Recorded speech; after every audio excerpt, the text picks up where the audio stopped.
جس کے نتیجے میں یہ چیزیں خود بخود وجود میں آ رہی ہوں، تب وہ ٹھہرتے ہیں، غور کرتے ہیں، کہتے ہیں ہمیں تو خیال بھی نہیں آیا، یہ آ ہی نہیں سکتی، ناممکن ہے۔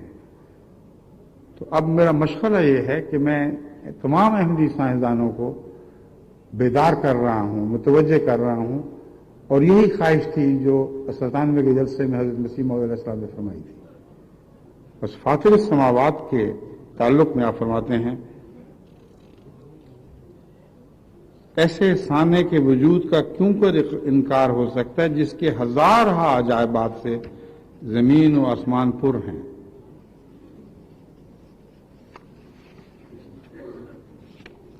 بس یقیناً سمجھ لو کہ قدرت کے ان عجائبات اور صنعتوں کو دیکھ کر بھی، جن میں انسانی ہاتھ، انسانی عقل و دماغ کا کام نہیں، اگر کوئی بے وقوف خدا کی ہستی اور وجود میں شک لائے تو وہ بدقسمت انسان شیطان کے پنجے میں گرفتار ہے، اور اس کو استغفار کرنا چاہیے۔ خدا کی ہستی کا انکار دلیل اور رویت کی بنا پر نہیں، بلکہ اللہ جل شانہ کی ہستی کا انکار کرنا باوجود مشاہدہ کرنے کے اس کی قدرتوں کے اور عجائبات، مخلوقات اور مصنوعات کے جو زمین و آسمان میں بھرے پڑے ہیں، بڑی ہی نابینائی ہے۔ اب ہمارے صاحب علم اگر اسی طرح مر گئے اور انہیں وہ کچھ نہ دیکھا جو مسیح موعود علیہ السلام نے سائنس کی تفاصیل نہ جاننے کے باوجود دیکھ لیا، تو بڑی محرومی ہوگی۔ اس لیے آپ سب لوگ اپنے علوم کو خدا کے لیے اس طرح وقف کر دیں جیسے بیل کی جوڑی کو جوتا جاتا ہے۔ ایک اعلیٰ حاصل مقصد کرنے کے لیے آپ اسے جوتتے ہیں، اسے تکلیف دیتے ہیں، اس سے زمین پھاڑتے ہیں، مقصد یہ ہے کہ اس سے کچھ پیدا ہو۔ تو آپ کی تمام تر صلاحیتیں، میں یہ اعلان کرتا ہوں کہ ان سب منازل سے گزریں گے جو اب میں بیان کر چکا ہوں، تو لازماً خدا کے حضور اسی طرح جوتی جائیں گی۔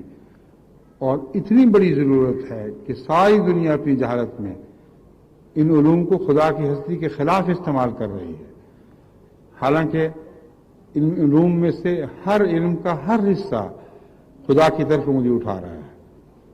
تو اللہ تعالی ہمیں فاطر السماوات والارض کی حقیقت سے دنیا کو آشنا کرنے کی توفیق عطا فرمائے۔ اس مضمون کے بعد، توحید کو سمجھانے کے بعد، حضرت اقدس محمد مصطفیٰ حضرت صلی اللہ علیہ وآلہ وسلم کا ذکر کرتے ہیں۔ دیکھو کیسی عمدہ ترتیب ہے۔ جب تک توحید خالص تک انسان نہ پہنچے، رسول اللہ علیہ وسلم کے وجود کو پہچان بھی نہیں سکتا۔ یہ ناممکن ہے کہ اللہ تعالیٰ کسی ایسے شخص کو، محمد رسول اللہ کو پہچاننے کی توفیق دے جسے خدا کو پہچاننے کی توفیق دیں۔ رسول اللہ علیہ وسلم خدا سے پہچانے جائیں گے، اور خدا کی ہستی کے سفر کی طرف، خدا کی ہستی میں سفر کی طرف حضرت مسیح موعود نے اشارہ فرما کر آپ کو توحید کے مقام تک پہنچا دیا۔ فرمایا توحید سے موحد اعظم پیدا ہوگا، یعنی محمد مصطفیٰ صلی اللہ علیہ وآلہ وسلم، اور آپ کی تمام صفات کو آپ توحید کے ذریعے سے پہچان سکیں گے، ورنہ رسول اللہ علیہ وسلم کی باتیں سب بیکار اور تصور اور کہانیاں ہوں گی۔ حضرت صلی اللہ علیہ وآلہ وسلم کی چند باتیں جو حضور نے پیش فرمائی میں آپ کے سامنے رکھتا ہوں۔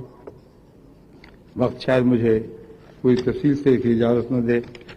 رسول اللہ صلی اللہ علیہ وآلہ وسلم کے ذکر کے بعد پھر آپ صحابہ کی بات کرتے ہیں، جو کیسی عظیم شان ترتیب ہے جو اس 8 روزہ جلسے میں مسیح موعود کی تقاریر میں شامل تھی۔ صحابہ کرام کے بعد ابرار اخیار کی باتیں کرتے ہیں، اترنا شروع ہوئے۔ پہلے ترقی شروع کی ہے مضمون میں اور خدا تک پہنچا، پھر دنا فتح اللہ کا رنگ اختیار کیا، خدا سے محمد رسول اللہ پر اترا، اور یہ مضمون محمد رسول اللہ سے صحابہ میں پھیلا، اور صحابہ سے پھر ابرار اور اخیار، نیک لوگوں کے ذکر پر منتج ہو گیا۔ پھر حضرت مسیح موعود علیہ السلام قرآن کریم کے خزائن کے اعجاز ہونے کا ذکر کرتے ہیں، اور قرآن کریم کے خزائن کے اعجاز ہونے پر وہ پہلی باتیں بھی دال ہیں جو میں آپ کے سامنے بیان کر چکا ہوں، مگر اس کی ترتیب میں اس وقت آپ کے سامنے رکھ رہا ہوں، مگر بیان کرنے کی توفیق شاید ابھی نہ ملے۔ جرمنی کے جلسے میں جو کچھ بھی مجھے موقع ملا میں انشاءاللہ پیش کر دوں گا۔ ان باتوں کے بعد پھر انسان عقل کی وجہ سے مکلف ہے، یہ مضمون شروع ہو گیا ہے۔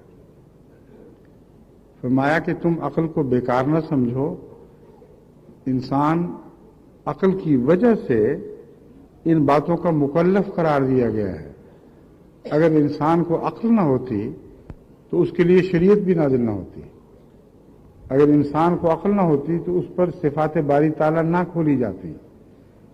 اس لیے عقل کو سیکل کرو، جتنا صاحب عقل ہوگے اتنا ہی زیادہ تم فطرت کے رازوں کو صحیح طور پر پڑھ سکو گے اور سمجھ سکو گے، کیونکہ عقل کے بغیر ایک قدم بھی رشد و ہدایت کی طرف اٹھانا ممکن نہیں۔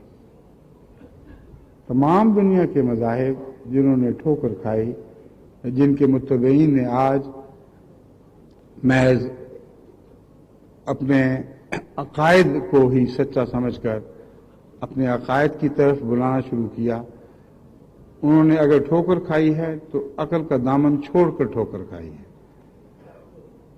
یہ ایک ایسا اصول ہے جس سے آپ ہمیشہ کار فرما دیکھیں گے، اس کو اپنے پلے باندھ لیں۔ قرآن کریم کی سچائی یا آپ کے عقائد کی سچائی عقل کی کسوٹی کے بغیر ممکن نہیں ہے، اور قرآن کریم کی ہر بات عقل کے مطابق ہے۔ یہ مضمون ہے جو حضرت مسیح موعود علیہ الصلوۃ والسلام قرآن کے بعد بیان فرما رہے ہیں۔ اگر تم نے قرآن پڑھنا ہے تو پہلے یقین کرو کہ قرآن کی ہر بات عقل کے مطابق ہے، پھر کھوج لگاؤ گے تو تمہیں قرآن میں عقل کے سوا اور کچھ دکھائی نہیں دے گا۔ تصویر کتاب جو میں نے تحریر کی تھی، لکھنی شروع کی تھی، یہی مضامین اپنے اندر رکھتی ہے، اور بار بار جب میں اس کو پڑھتا ہوں تو میں حیران رہتا ہوں کہ کس طرح حضرت مسیح موعود علیہ الصلوۃ والسلام کے ایک ادنا خادم کو 100 سال کے بعد ان تمناؤں کو پورا کرنے کی توفیق ملی ہے جو 1897 میں حضرت مسیح موعود علیہ السلام اپنی جماعت سے رکھ رہے تھے۔ اس کتاب کا عنوان ہی یہ ہے، revelation, rationality, knowledge and truth. اگر ریشنلٹی میں کوئی سچائی ہے تو ریویلیشن کو ریشنل ہونا چاہیے، اور بغیر ریشنلٹی کے ریویلیشن کی کوئی حقیقت نہیں ہے۔ یہ دونوں چیزیں مل کر نالج اور ٹروتھ پیدا کرتی ہیں۔ یہ وہ مضمون ہے جو عقل کا تعلق قرآن سے باندھ رہا ہے، اور آپ یہ دیکھ کر حیران ہوں گے کہ ہر بات جو قرآن کریم کی بیان ہوئی ہے وہ تمام تر ریشنلٹی سے مبنی ہے۔ یہاں تک کہ بعض لوگ میرے سوال و جواب میں جب میں اس باتوں کا ذکر کرتا ہوں ان میں غور کرتے ہوئے یہ سوال اٹھاتے ہیں کہ یہ تو معتزلہ میں سے معلوم ہوتا ہے۔ ایک عرب دوست نے جو فرانس سے تشریف لائے تھے اپنی مرضی سے سوال جواب میں کہا کہ ہمیں اس کا جواب بتائیں کہ بعض غیر جو صاحب علم و فہم ہیں جب آپ کی سوال جواب کی مجالس سنتے ہیں تو کہتے ہیں یہ معتزلہ میں سے ہے۔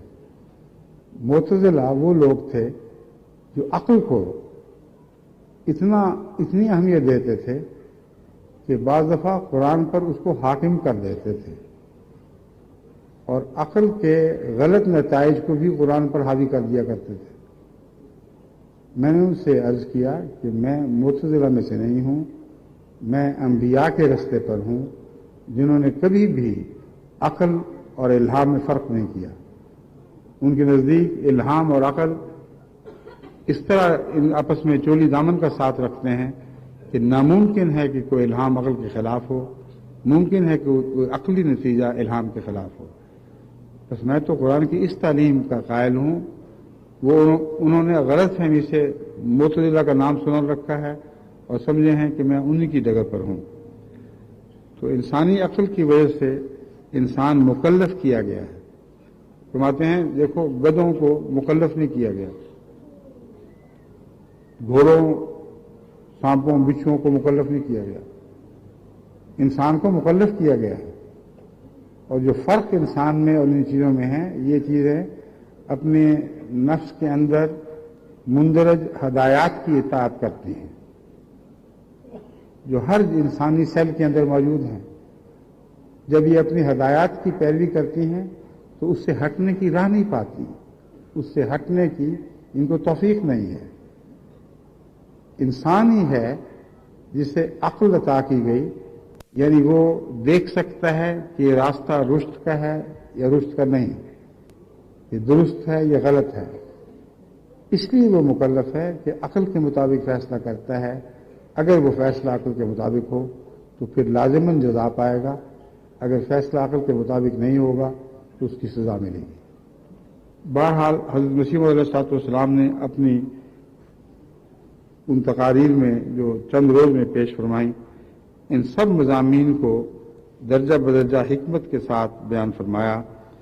جب عقل کی بات فرمائی تو پھر دعا کی طرف متوجہ کیا، فرمایا عقل اندھی ہے اگر نیر الہام۔ یہ مضمون حضرت مسیح موعود علیہ السلام نے مضمون کے رنگ میں، شعر کے رنگ میں نہیں، مضمون کے رنگ میں بیان فرمایا ہے کہ انسانی عقل تو کچھ بھی نہیں دیکھ سکتی اگر الہام کا سورج نہ ہو۔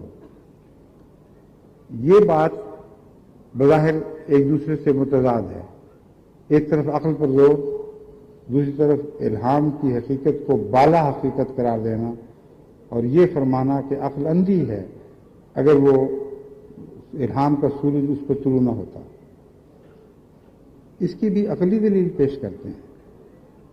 آپ فرماتے ہیں انسانی عقل اس کے احساس کے تاروں سے ملی ہوئی ہے۔ انسانی عقل کا خلاصہ اس کی 5 قوتیں ہیں، یعنی دیکھنے کی قوت، سننے کی قوت، چکھنے کی قوت، جسم کے احساس کی قوت۔ ان سب قوتوں کا ماحصل اگر یہ سچا پیغام دیں تو عقل بنتی ہے، لیکن اگر سماعت کے لیے صوتی لہریں پیدا نہ ہوں تو آپ کے کان کیا سنیں گے؟ اگر دیکھنے کے لیے سورج کی روشنی نہ ہو تو آپ کی آنکھیں کیا دیکھیں گی؟ اگر محسوس کرنے کے لیے کوئی چیز آپ سے مس نہیں کرتی تو آپ کیا محسوس کریں گے؟ تو اس حیرت انگیز طریق پر حضرت مسیح موعود علیہ السلام ریشنلٹی اور ریولیشن کا بظاہر بوجھ یا ایک دوسرے سے مقابلے کو حل فرما دیتے ہیں۔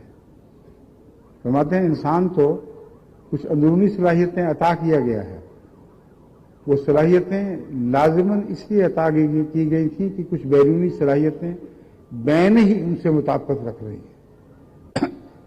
وہ بیرونی صلاحیتیں ایک حقیقت ہیں، اندرونی صلاحیتیں اس وقت حقیقت بنے گی جب بیرونی صلاحیتوں کے نتیجے میں وہ روشن ہو جائیں گی، اس کے بغیر وہ اندھی ہے۔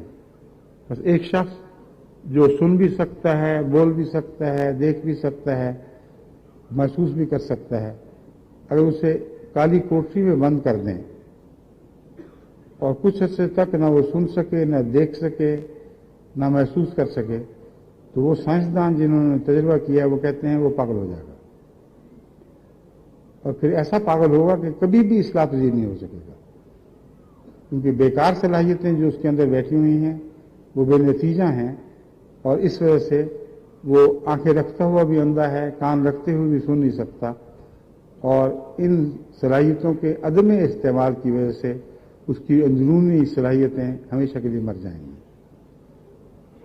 یہ مضامین ہیں، دیکھو حضرت مسیح موعود علیہ السلام نے اس 97 کے جلسے میں کس طرح باریکی کے ساتھ کھولے ہیں اور ان کے تضادات دور فرمائے ہیں، ایسے کہ انسانی عقل حیرت میں ڈوب جاتی ہے کہ کس طرح حضرت اقدس مسیح موعود علیہ السلام کو نیر الہام نے روشن کر دیا تھا، آپ کی عقل کو روشن کر دیا، آپ کے اندرونی کو روشن کر دیا، آپ کے باطن کو، آپ کی صلاحیتوں اور صلاحیتوں کو گہرائی تک اتر کر چیزوں کی پہچاننے کی طاقت کو اللہ تعالیٰ کے الہام نے دوبالا کر دیا۔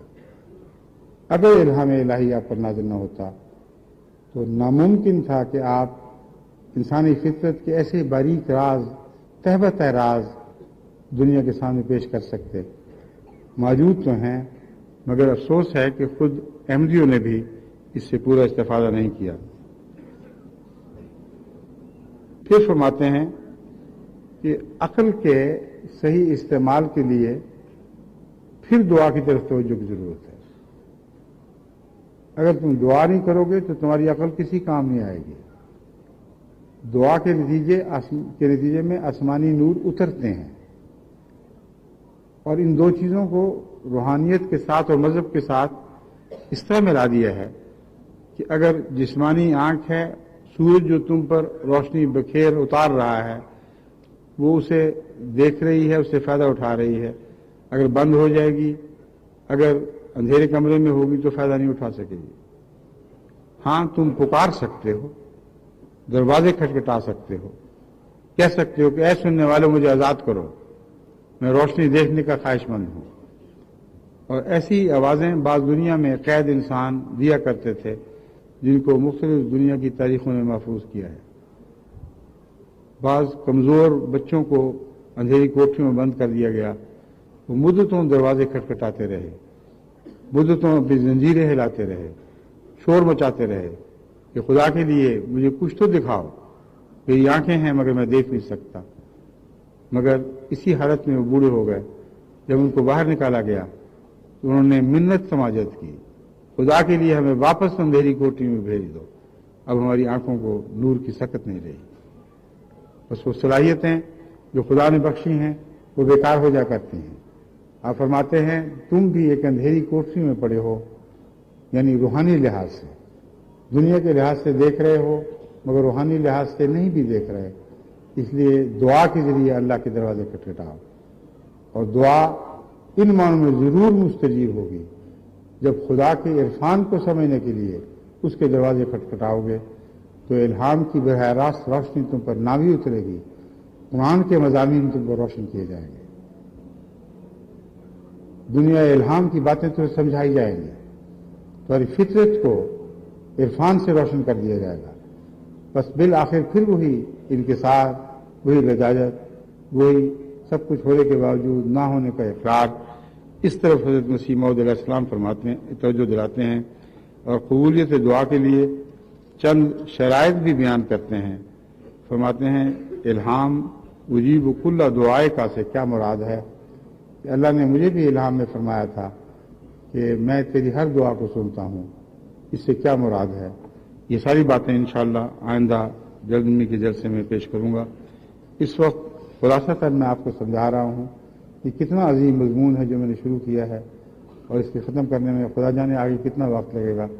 لیکن ابھی میں نے بہت اختصار سے کام لیا ہے. حضرت اقدس مسیح موعود علیہ السلام کی تحریرات کو غور سے پڑھ کر ان کے معنی کو سمجھ کر میں آپ کے لیے آسان کرنے کی کوشش کرتا ہوں.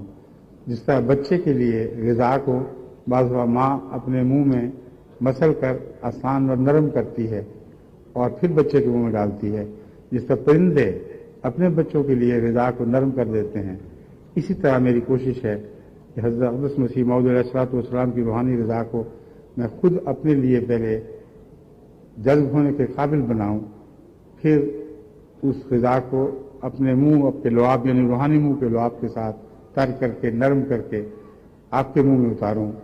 اللہ تعالیٰ آپ کو یہ توفیق عطا فرمائے کہ آپ اس سے زیادہ استفادہ کر سکیں.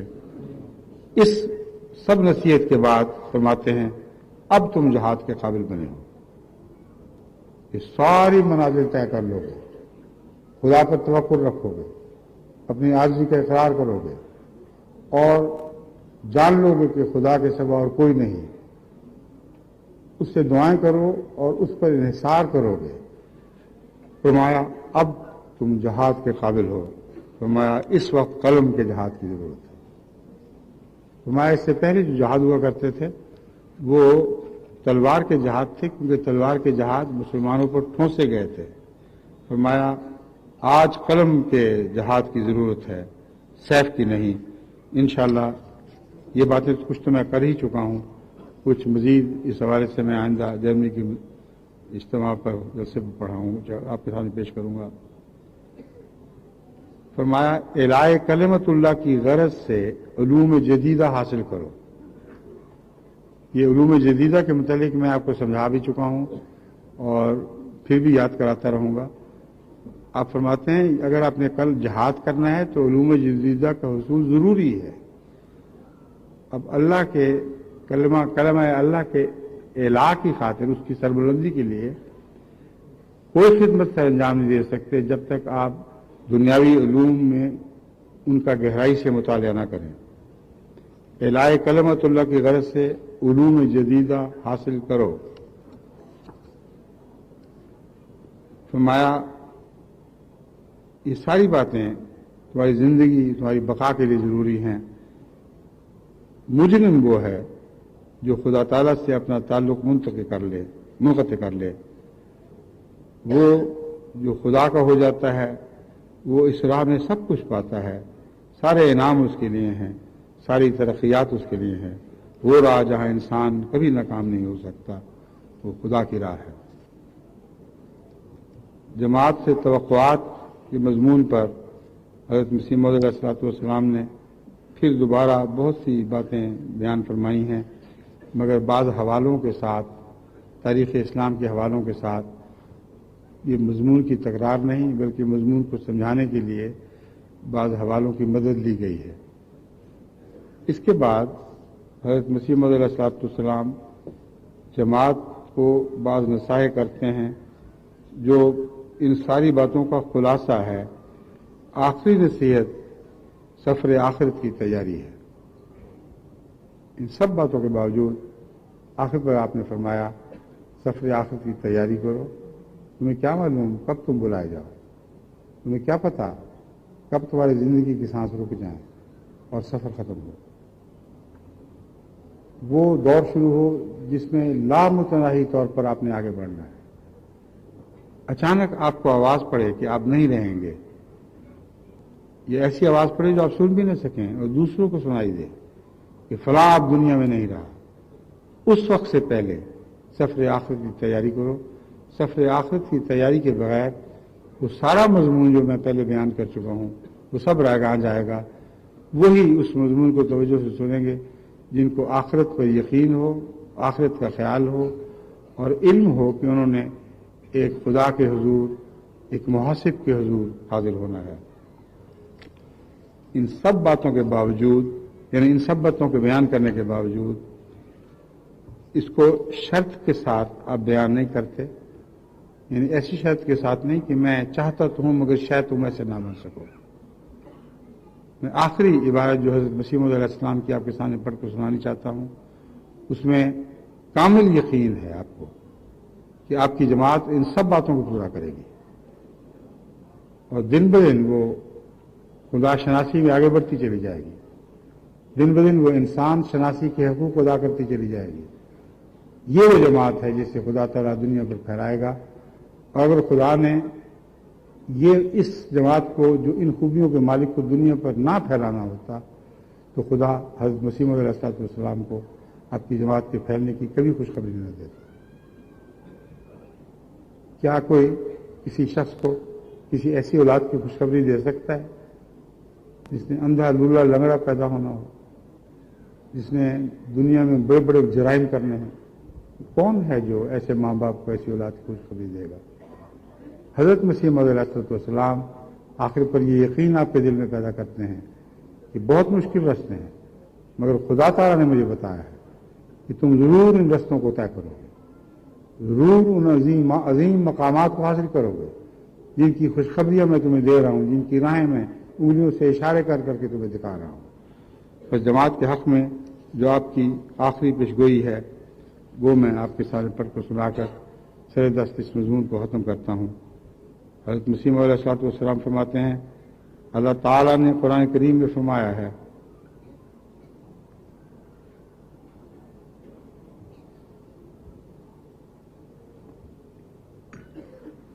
اللہ تعالیٰ نے قرآن کریم میں فرمایا ہے وَجَاعِلُ الَّذِينَ اتَّبَعُوكَ فَوْقَ الَّذِينَ كَفَرُوا إِلَىٰ يَوْمِ الْقِيَامَةِ، کہ میں ضرور ان لوگوں کو جنہوں نے تیری پیروی کی ہے، ان لوگوں پر جنہوں نے تیرا انکار کیا ہے، قیامت کے دن تک فائق کروں گا.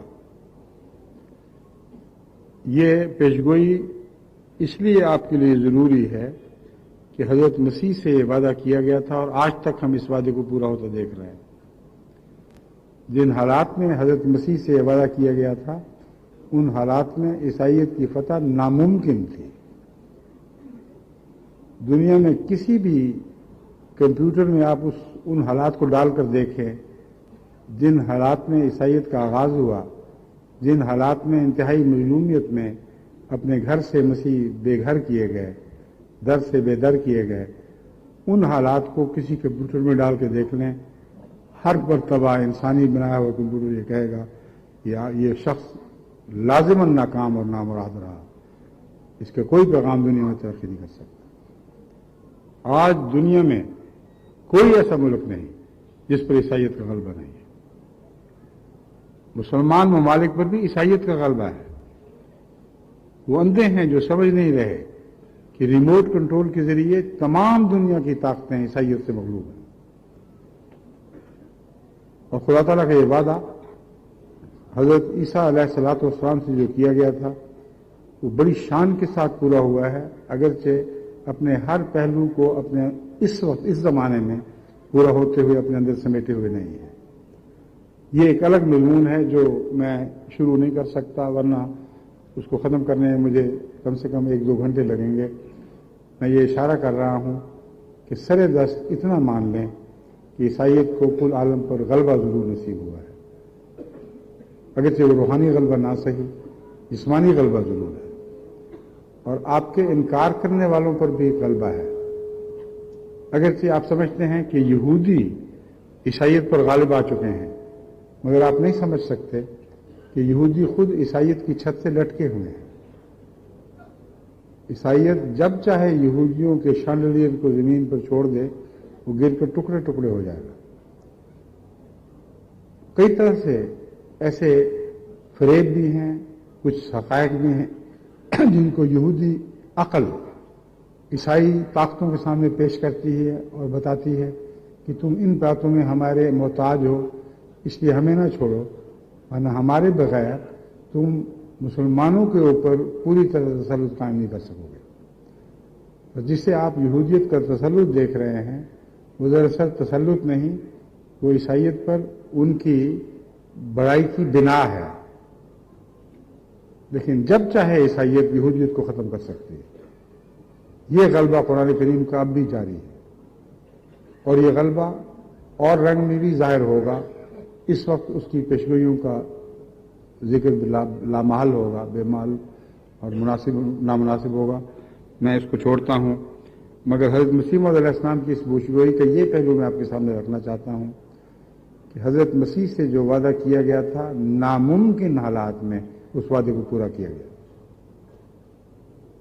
یہی الہام اسی بشارت کے ساتھ حضرت اقدس مسیح موعود علیہ السلام کو الہام ہوا، جس کا یہ مطلب ہے کہ حضرت مسیح موعود علیہ السلام کے منکرین شروع میں اپنے عددی اور جسمی غلبے کی وجہ سے شیخیاں ماریں گے، اور جگہ جگہ ملک ملک جماعت کو تنگ کریں گے اور دبائیں گے، جس طرح آغاز میں یہودی کرتے رہے۔ مگر ایک وقت ایسا آئے گا، اور قریب ہے کہ وہ وقت آ جائے، کہ خدا تعالیٰ ان کے غلبے کو مغلوبیت میں بدل دے گا، اور پھر قیامت تک جماعت احمدیہ کو حضرت مسیح کے منکرین پر ایک دائمی لازوال غلبہ حاصل رہے گا۔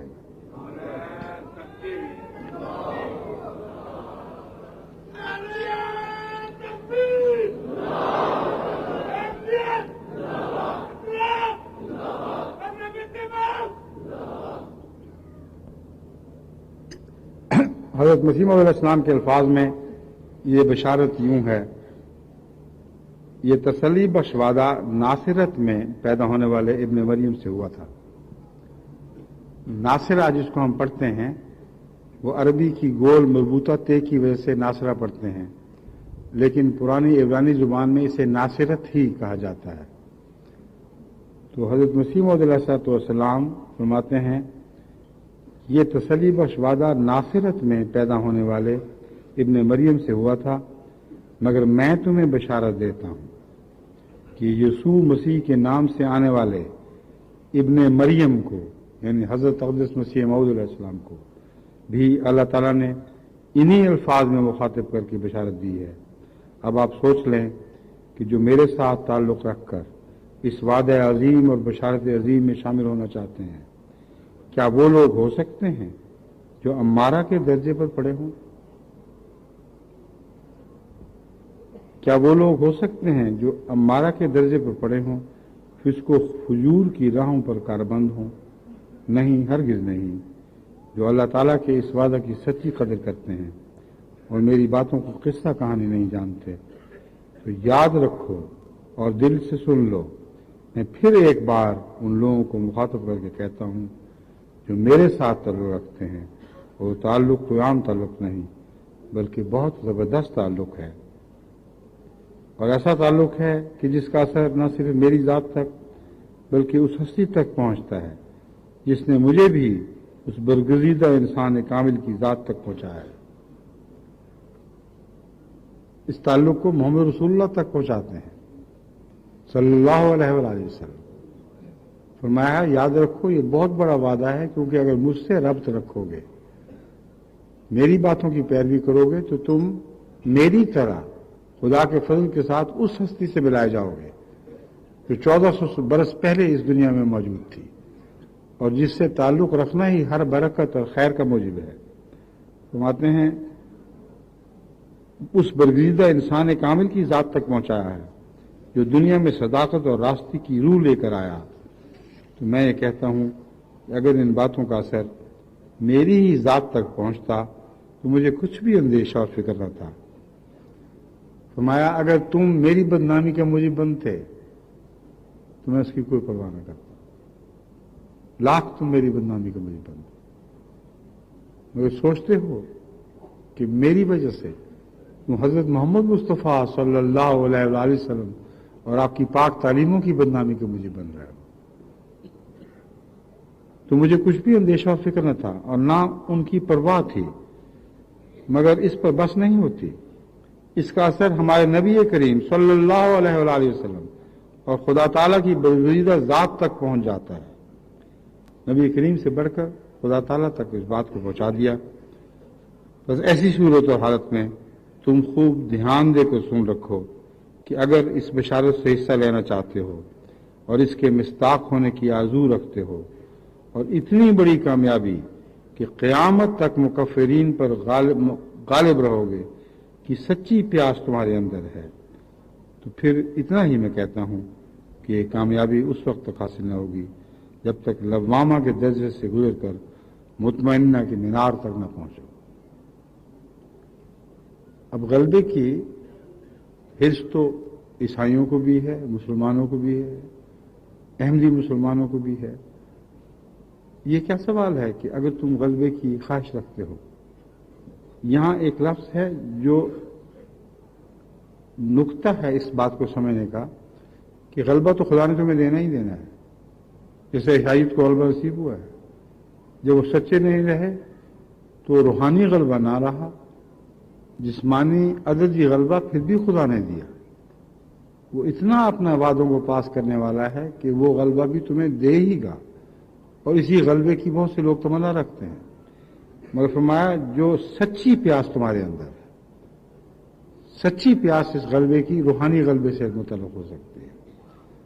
جسمانی غلبے کی کچھ بھی پرواہ نہ ہو تو پھر یہ سچی پیاس ہے جو آپ کے دل پر اللہ، رسول اور مسیح موعود کو غالب کر دے اور ان کے اخلاق کے ساتھ آپ دنیا پر فتح مند ہوں، محض اپنی ذات کے ساتھ دنیا پر فتح مند ہوں۔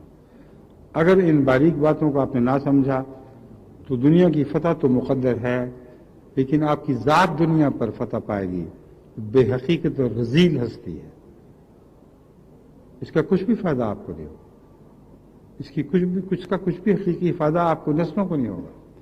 اب آپ کے بچے ان فتوحات پر فخر کریں گے جو بے معنی اور بے حقیقی ہیں، جو اگلی دنیا میں آپ کے ساتھ نہیں سفر کریں گی۔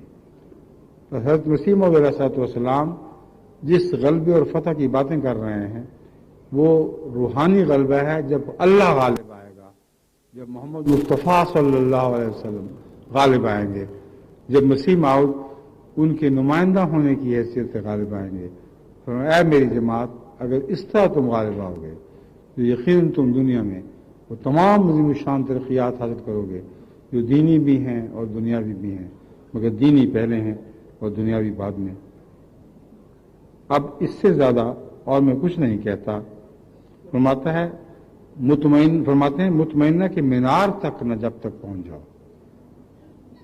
یہ بہت عظیم الشان فکر ہے۔ مطمئنہ کا مینار انسانی نفس کا اس حال تک پہنچنا ہے جہاں وہ پوری طرح اپنے رب سے راضی ہو چکی ہوتی ہے۔ فرمایا یہ ایک روشن مقام ہے جس کے لہریں دنیا میں پھیلتی چلی جاتی ہیں، اس کی روشنی سے دور دور تک کھوئے ہوئے جہاز رستہ پاتے ہیں، گمگشتہ راہ مسافر رستہ پاتے ہیں۔ فرمایا جب تم روشنی کے مینار تک پہنچو گے تب تمہاری یہ فتح کامل ہوگی جس کا مجھے وعدہ دیا گیا ہے۔ اس سے زیادہ میں کچھ نہیں کہتا کہ تم لوگ ایک ایسے شخص کے ساتھ پیوند رکھتے ہو جو معمور من اللہ ہے، بس اس کی باتوں کو دل کے کانوں سے سنو اور اس پر عمل کرنے کے لیے ہمہ تیار ہو جاؤ، تاکہ ان لوگوں میں سے نہ ہو جاؤ جو اقرار کے بعد انکار کی نجاست میں گر کر ابدی عذاب خرید لیتے ہیں۔ آئیے اب ہم مل کر دعا کرتے ہیں کہ حضرت اقدس مسیح موعود علیہ الصلوۃ والسلام کی تمام تر توقعات ہم سے اپنی پوری اعلیٰ شان کے ساتھ پوری ہوں، ہم خدا کے وہ بندے بن جائیں جو روشنی کا مینار ہوں، جسے ارد گرد کی تمام ظلمات روشنی میں تبدیل ہو جائیں۔ آئیے مل کے اس آخری دعا میں ساتھ شامل ہو جائیں۔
آمین۔